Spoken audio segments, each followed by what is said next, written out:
My name is Jeff. This is Mohawk-Garage. Okay, so I don't remember what step we're on of derby car life, but now it's on to customization. Got my idea worked out for the Mohawk on the roof of the car. I wanted it to be 4 foot tall, but I think that might be a little too outrageous even for me.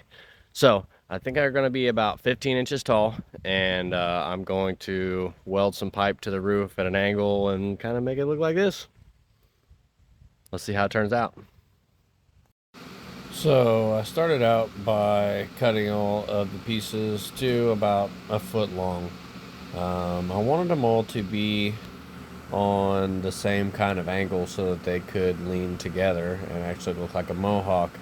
So I used a miter saw block, I guess you'd call it, and a small Milwaukee sawzall to cut all the pieces to the same length with the angle on the end. And then I took the grinder and prepped all the ends for welding, as well as deburred them to get all the sharp edges off so I didn't tear up my hands while I was working with it.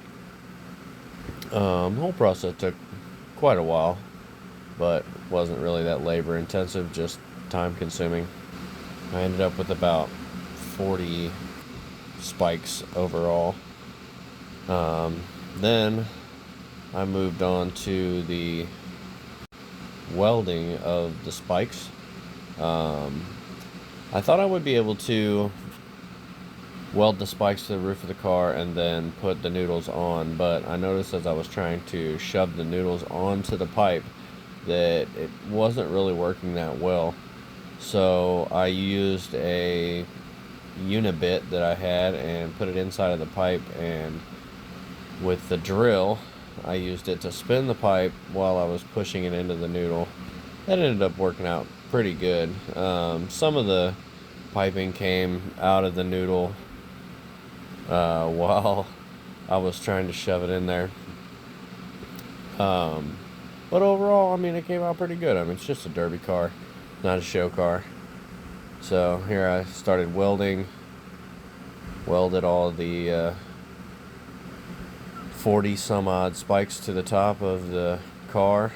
I even got so detailed that I put my cowlick in the back of the Mohawk, which you won't really see in detail here, but it turned out pretty good. I'm pretty impressed with it, and I think it'll make a big impact at the Bristol 1000.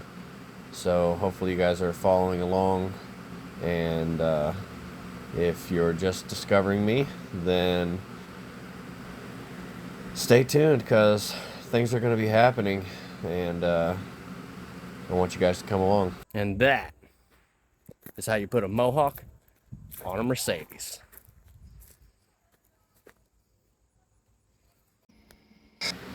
After putting a new radiator into the car, I decided that I would put a protective bar across that great big opening that was in the front so that I don't damage that new radiator again, and maybe this thing will make it to more than one derby race. Who knows? Stay tuned and find out.